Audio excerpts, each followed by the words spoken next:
Today we're going to talk about types of chemical reactions. Now keep in mind that a chemical reaction is a process in which substances with different properties are formed. Now we can represent a chemical reaction using something called a chemical equation.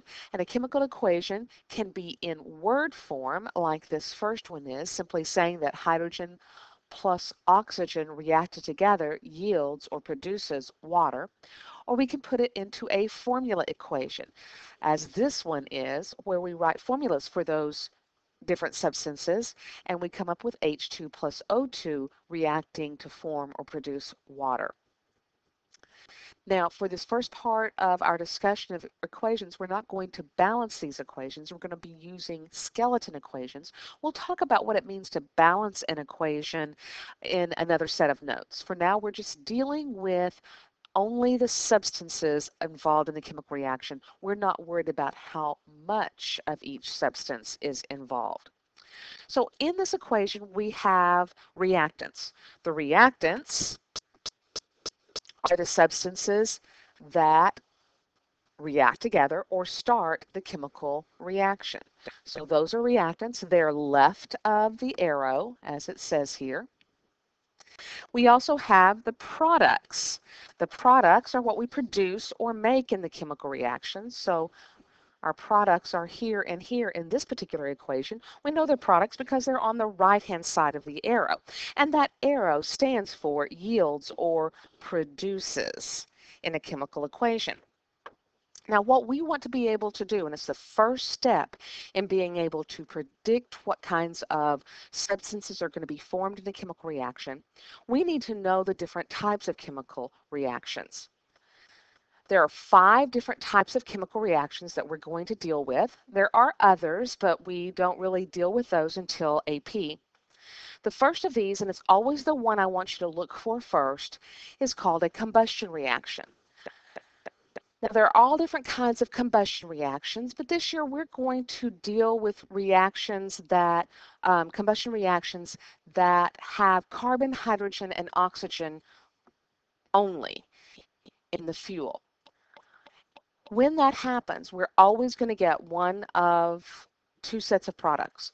We're either going to get carbon dioxide and water from the reaction, or if it's not an efficient reaction, if it's an incomplete combustion reaction, we're going to get carbon monoxide and water. And in this kind of a reaction, we often get other products. We get elemental carbon or soot, etc., that are produced. It's not efficient. One of the ways I like to describe this, and you've seen it in the lab before, when we're using our Bunsen burners, if we have a nice blue flame with those 2 cones and everything on our Bunsen burners, then we've got complete combustion going on. We've got an efficient reaction. If we have a yellow flame, and if you hold items, glassware or other things over a yellow flame, you'll notice that the glassware gets very dirty, it gets sooty, it gets the black gunk all over the outside of it because it's not a complete combustion. You have things that didn't completely turn into carbon dioxide and water. So that would be your yellow flame with all of the soot and things produced along with it. It tends to be often smoky and things like that when you see it. So those are the things that you're going to be looking for. If you see either of those sets of products, then you know you're dealing with a combustion reaction. And I want you to look for that first before you do anything else when you're trying to classify a reaction as to what type it is. The next type is the addition reaction. Addition reactions are often called composition reactions. They are also often called synthesis reactions. So it just depends on what textbook you're looking at as far as which of those 3 terms they use. Composition reactions or addition reactions are reactions in which you start out with 2 elements or 2 small compounds. So you could start out with 2 elements, as in this top reaction, or you could start out with 2 small compounds, as in the second reaction, and you end up with one single compound. Might be a bigger compound in the case of the second reaction, but that's going to be your clue that you're dealing with a composition or addition reaction is the formation of one compound only. So you're going to look on the right-hand side. If you see that there's only one compound on the right-hand side, then you know you're dealing with a composition or addition reaction. And you have to remember these patterns. There's only one way to know this, and that's to remember the patterns. And so here's a couple of examples down here. One of the things that I ask you to do is to label whether something is an element or a compound. After you've picked out your combustion reactions first, label the elements and compounds. There's always a pattern. And some people like to draw a line through the arrow to separate the reactants from the products. And if you see that there's only one thing on the right, only one compound on the right-hand side, you know you're dealing with an addition or composition reaction. Now, the exact opposite of that is a decomposition reaction. If addition or composition is when two smaller substances combine to form one larger one, in a decomposition reaction, these are easy to pick out as well, because if you label everything as an element or a compound, as it says here, it's compound here, all of these are compounds, but your big telling point is that on the left-hand side, you've only got one compound being formed.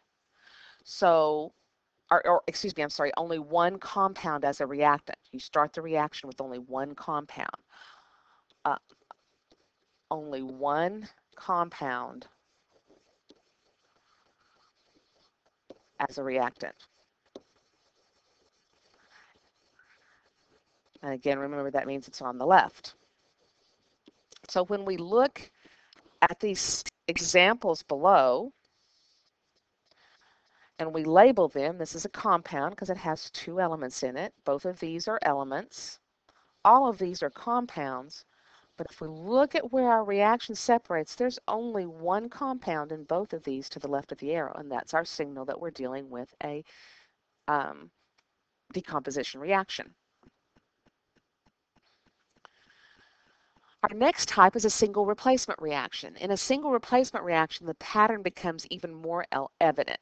We have, if we draw a line through our arrow, we have an element and a compound, and when we get done, we have another element and compound, but notice what happened. They traded places.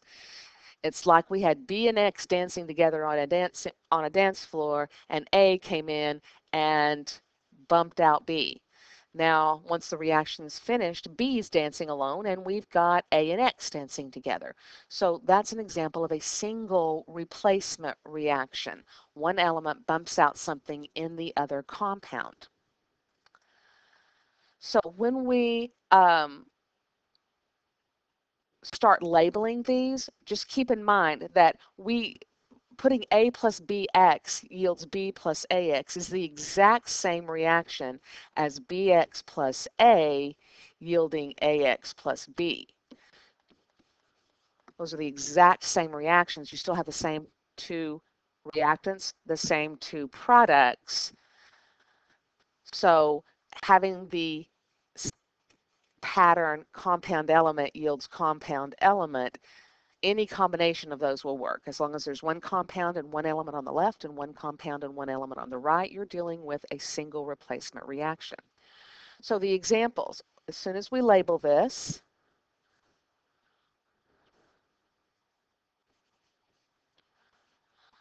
in both cases, we're dealing with an element and a compound yielding an element and a compound. So we had copper and sulfur together here at the beginning, and iron was dancing alone. Once we get done, iron bumped out copper. Now copper's alone, iron and sulfur are together. Single replacement reaction.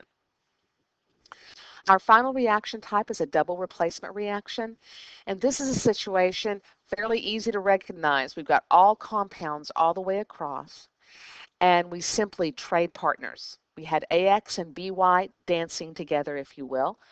After the reaction, we have B with X and A with Y. So we've traded partners. And we can see that in this example down at the bottom. We have silver nitrate, sodium chloride. After the reaction, the silver is now with the chloride and the sodium is now with the nitrate. So we have a double replacement reaction, two compounds trading places. So on the worksheet, you'll have a list of reactions. The first thing that I'm going to ask you to do is to find, again, the combustion reactions. So as we look at this, you're going to be looking for, and we're going to ignore numbers that are in front of these compounds. That's what we do when we balance compounds. So we'll have more of a discussion of that later. Right now, I'm asking you to look simply for the combustion reactions that will end in either CO2 and H2O or CO and H2O. And hopefully you recognize that the second reaction is an example of that. And also this final reaction is an example. So they're both combustion reactions. So how are they different? Well, since this second reaction has carbon dioxide, this is our complete combustion. And if you look down at the bottom on that particular reaction, it formed carbon monoxide in water. That's our incomplete combustion.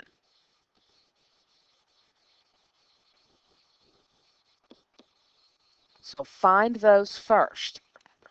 After you find those, then I'm going to ask you to go back and label everything as being an element or compound. It's really going to help you see that pattern. So up here, calcium's an element, barium oxide, compound, and simply go through and label all of those.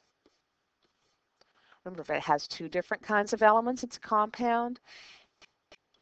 If it has only one kind of atom, it's an element. So if you've labeled all of these, then let's look at the pattern. In this first one, we have an element and a compound reacting to form another element and compound. Look back in your list and see which one you think that is. Hopefully you said it was single replacement. Please do not abbreviate anything on these worksheets that you'll be doing.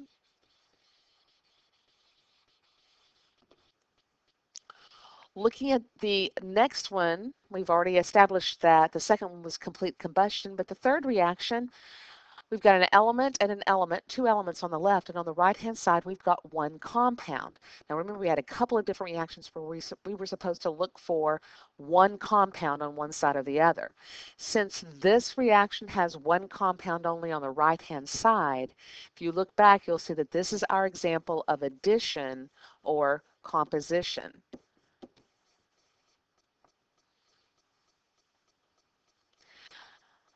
The next one, all compounds. What's the pattern for all compounds indicate? That we're dealing with double replacement. Both compounds are trading places with one of the elements.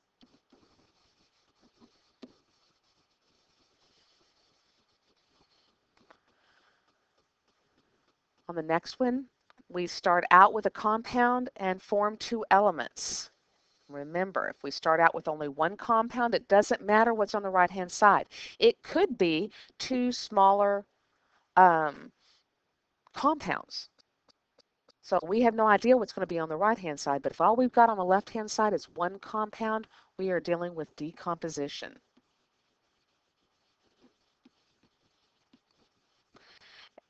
And finally, we've got another example of an element and a compound reacting to form another element and compound. Remember that pattern was, yes, single replacement.